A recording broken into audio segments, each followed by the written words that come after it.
We are joined right here in the studio now by the Vice President of the United States, Mike Pence. Mr. Vice President, thank you for joining us. Good morning, George. This morning, well, you just heard Senator Schumer right there. He said the president's speech was detached from reality. The policies don't match the rhetoric. Well, it was a great speech, but more importantly, it was a great night for America.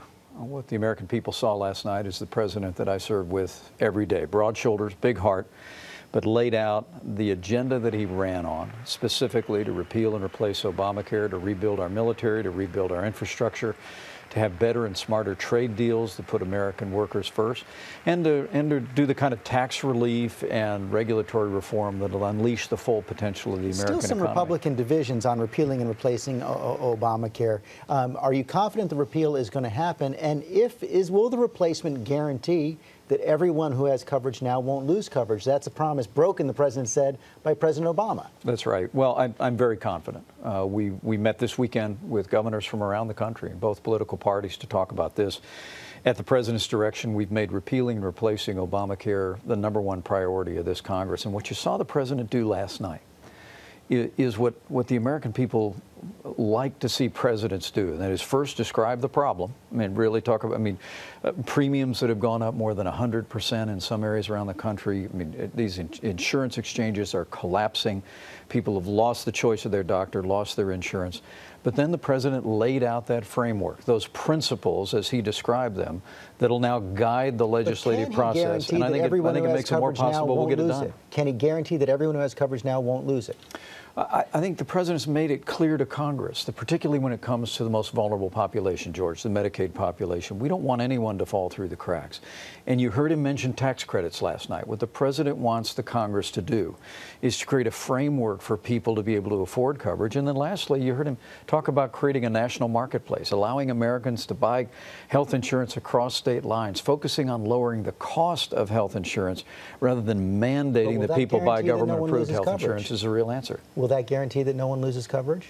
I think the president's made it clear no one is going to fall through the cracks in this. And we worked with state governors this weekend to make sure, as we said, the most disadvantaged citizens among us are going to be able to rely on having the kind of programs, but better programs. That's what you heard the president talk about last night was really a better future for America, a more prosperous future, a better health care system, better trade deals, and a stronger military that'll have America standing tall in the world again. The president also talked about immigration last night. You just heard Senator Schumer right there saying he doesn't really buy that the president is coming forward with a comprehensive immigration reform plan. Is he prepared to compromise now, for example, on creating a path to legalization for undocumented immigrants?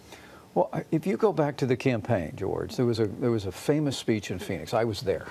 Where the president laid out his priorities. And one of the things people saw last night is that the candidate, Donald Trump, is the president, Donald Trump. And he spoke about those priorities. We're going to build a wall. We're going to enforce the laws of this country. Mexico's going to pay for it. We're going to enforce the laws of this country. Well, they are.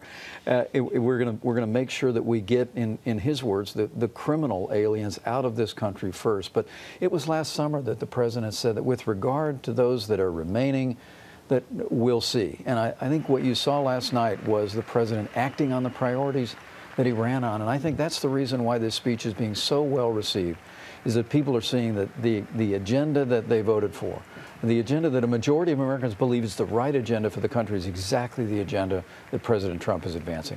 One thing we didn't hear last night, how all these promises are going to be paid for. Is the president still committed to reducing the debt, moving toward a balanced budget?